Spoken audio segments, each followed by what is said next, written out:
Assalamualaikum warahmatullahi wabarakatuh. Kami dari kelompok 1, mata kuliah Sistem Informasi Akuntansi, kelas C013.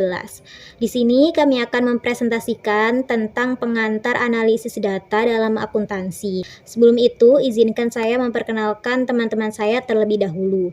Yang pertama ada Nola Hadiatun Nabila dengan NPM 3 digit terakhir 013, Ratna Chandra Ningtyas 019, Fatima Azahra 030, Rici Setiawati 037, dan saya Niken Sasi Herlambang 272.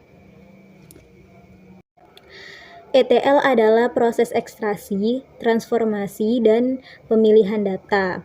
Nah, ekstraksi berada pada bagian pertama dalam ETL. Nah, sebelum kita melakukan ekstraksi data, kebutuhan data harus didefinisikan dengan jelas. Jenis penyimpanan data ada 3. Yang pertama data warehouse. Nah, data warehouse ini penyimpanan data dari berbagai sumber yang ada dalam organisasi. Lalu yang kedua ada data mart, yakni versi lebih kecilnya data warehouse. Dan yang terakhir ada data lake, yakni data yang terstruktur, data semi terstruktur, dan data yang tidak terstruktur yang ada dalam suatu tempat. Nah, ada 3 jenis data, yakni data terstruktur, yakni data yang terorganisir, contohnya seperti database. Lalu data semi terorganisir, data yang sebagian terorganisir atau terstruktur. Nah, contohnya itu seperti CSV. Dan yang terakhir data yang tidak terstruktur atau data yang tidak memiliki format tetap, contohnya seperti gambar dan video. Lalu ada 2 resiko. Yang pertama dark data, yakni data yang menyimpan atau tersimpan tetapi tidak dianalisis. Atau yang kedua data swarm, yakni data lake yang tidak didokumentasi dengan baik, lalu jadi sulit untuk dianalisis atau biasanya data disimpan ke dalam flat file. Nah, flat file adalah file teks yang menggabungkan data dari berbagai tabel untuk dijadikan satu baris. Nah, dalam flat file digunakan 2. Yang pertama ada delimiter dan yang kedua ada text qualifier. Nah, delimiter itu contohnya seperti simbol garis tegak. Nah, kalau koma dan tab kurang efektif karena sudah sering ditemukan di dalam teks. Nah, kalau text qualifier itu biasanya tanda kutip untuk memberitahu program untuk mengabaikan delimiter di dalam teks. Setelah mengekstraksi data, kita perlu memastikan bahwa data itu sudah lengkap, akurat, dan sudah disetujui. Nah, cara memverifikasinya dengan cara yang pertama membandingkan jumlah data di sumber asli dengan jumlah data yang didapat. Nah, yang kedua harus menguji ulang sampel lalu membandingkannya. Nah, untuk membuat data dictionary yang baru harus menjelaskan tentang yang pertama sumber data, perubahan yang dilakukan, dan metadatanya lengkap. Data mentah seringkali berantakan dan tidak konsisten. Agar data tersebut bisa memberikan nilai, kita harus melalui proses transformasi. Nah, maka dari itu, terdapat 4 proses transformasi data. Proses pertama yaitu understand the data and the desired outcome, yaitu memahami data dan hasil akhir.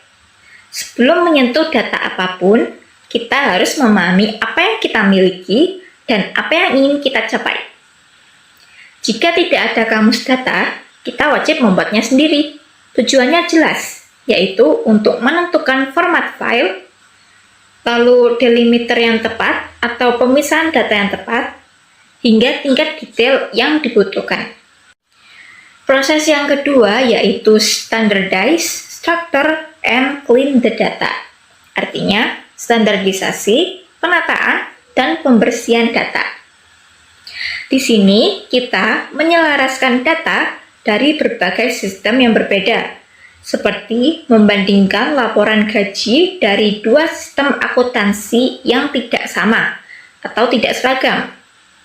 Nah, kita harus kreatif dan jeli dalam memperbaiki kesalahan, menangani kunci primer yang berbeda, dan menggabungkan data agar menjadi satu kesatuan yang utuh dan berkualitas tinggi. Proses yang ketiga yaitu validate data quality and verify data meets data requirements. Artinya validasi kualitas dan pemenuhan syarat. Jadi di tahap ini kita sudah memasuki proses validasi data. Mengingat kompleksitas proses sebelumnya, sangat mudah bagi kita untuk tidak sengaja memasukkan error baru.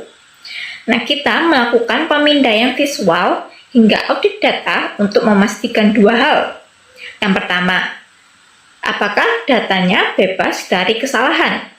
Yang kedua, apakah data ini sesuai dengan kebutuhan? Proses yang terakhir atau yang keempat adalah document the transformation process.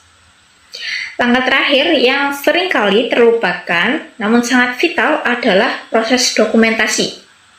Kita memperbarui kamus data dan mencatat setiap perubahan yang telah dilakukan. Mengapa? Karena orang yang mengekstrak, mengubah, dan menganalisis data seringkali adalah orang yang berbeda. Dokumentasi yang baik adalah sebuah kompas bagi rekan tim agar mereka tidak salah dalam menafsirkan atau menggunakan data tersebut di masa yang akan datang. Dengan mengikuti 4 proses ini, kita tidak hanya mengubah data, tapi kita sedang membangun fondasi yang kokoh untuk analisis yang akurat dan terpercaya. Pertimbangan tambahan analisis data. Di sini kita ada otomatisasi, yaitu penerapan mesin yang secara otomatis bisa melakukan tugas yang sebelumnya dilakukan oleh manusia. Bisa contohnya gitu ya, contohnya itu dulu itu seorang akuntan menulis laporan itu secara manual. Maksud dari manual itu cara penjumlahannya atau pengurangannya itu secara manual. Tapi di zaman yang semakin modern ini, kita bisa nih menjumlahkannya secara otomatis. Nah, otomatisasi proses robotik atau RPA, dia itu adalah perangkat lunak yang diprogram secara otomatis untuk melakukan berbagai tugas yang kita minta. Jadi kalau kita minta buatkan ini gitu, buatkan laporan keuangan dari data ini, itu akan langsung jadi. Dia itu seperti bot RPA gitu. Nah, dia tuh dapat meningkatkan efisiensi dan juga efektivitas. Tapi nggak semua aktivitas cocok untuknya. Selanjutnya yaitu loading data. Setelah data terstruktur dan dibersihkan, data siap diimpor ke dalam alat analisis. Jika data telah ditransformasikan dengan benar, proses ini akan lebih mudah. Tapi ada beberapa pertimbangan penting saat memuat data. Yang pertama, yaitu data yang telah diubah harus disimpan dalam format dan struktur yang dapat diterima oleh perangkat lunak penerima. Beberapa data mungkin perlu disimpan sebagai file teks menggunakan pembatas. Dan yang kedua yaitu program memungkinkan memperlakukan beberapa format data secara berbeda dari yang diharapkan. Penting untuk memahami bagaimana program baru akan menginterpretasikan format data, karena beberapa format data itu dapat diperlakukan berbeda dari yang diharapkan.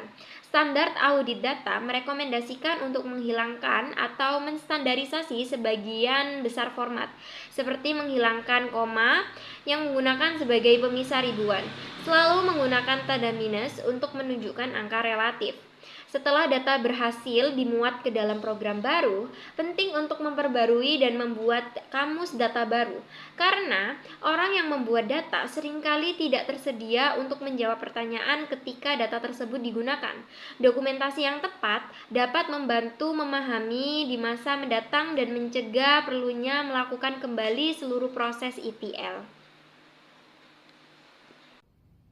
Nah, selanjutnya adalah teknik analisis data. Teknik analisis data itu terbagi menjadi 4. Yang pertama, analisis deskriptif. Yang kedua, analisis diagnostik. Yang ketiga, analisis prediktif. Yang keempat, analisis perspektif. Nah, analisis deskriptif adalah sebuah informasi yang dihasilkan dari pemeriksaan data untuk masa lalu, yang artinya analisis ini tuh akan menjawab pertanyaan mengenai apa yang terjadi. Contoh misalnya pada perhitungan rasio akuntansi, seperti pengembalian investasi atau margin kotor. Kemudian analisis diagnostik adalah sebuah informasi yang mencoba menentukan hubungan sebab akibat. Analisis ini itu akan menjawab pertanyaan mengenai mengapa hal ini itu bisa terjadi. Kemudian ada analisis prediktif, adalah sebuah informasi yang dihasilkan dari analisis yang berfokus pada prediksi masa depan. Contohnya, misal peramalan peristiwa di masa yang akan datang, seperti harga saham atau nilai tukar mata uang. Selanjutnya yang terakhir, analisis perspektif adalah sebuah informasi yang menentukan rekomendasi tentang apa yang harus terjadi. Nah, analisis ini itu akan menjawab pertanyaan mengenai apa yang harus dilakukan. Analisis prediktif dan analisis perspektif itu sama-sama berorientasi ke masa depan. Baik, di sini saya akan menyimpulkan nih materi yang sudah dijelaskan oleh teman-teman saya yang di depan tadi. Nah, untuk kesimpulannya sendiri itu, data analisis dalam akuntansi adalah proses pengumpulan, pengolahan, dan juga penganalisisan data. Nah, dia tuh untuk membantu para akuntan untuk mengambil keputusan. Nah, prosesnya sendiri itu sebelum kita mengambil keputusan, ya ada 3. Yang pertama ada extracting data, kedua ada transforming data, dan yang terakhir ada loading data. Nah, 3 komponen tadi itu benar-benar sangat bermanfaat. Nah, apa sih manfaatnya gitu ya? Dia tuh membuat data menjadi lebih akurat dan siap untuk langsung digunakan. Selain itu, tadi juga dijelaskan kan mengenai teknologi, karena di zaman sekarang semuanya serba teknologi, karena teknologi sekarang semakin maju ya, semakin terdepan.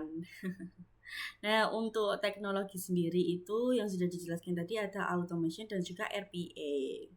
Nah, keduanya itu membantu meningkatkan efisiensi kerja. Data analisis juga terdiri dari 4. Yang pertama ada deskriptif, diagnostik, prediktif, dan preskriptif analisis. Nah, keempat tadi itu memiliki manfaat gitu ya. Dia tuh untuk lebih cepat memahami dan memprediksi kondisi suatu bisnis.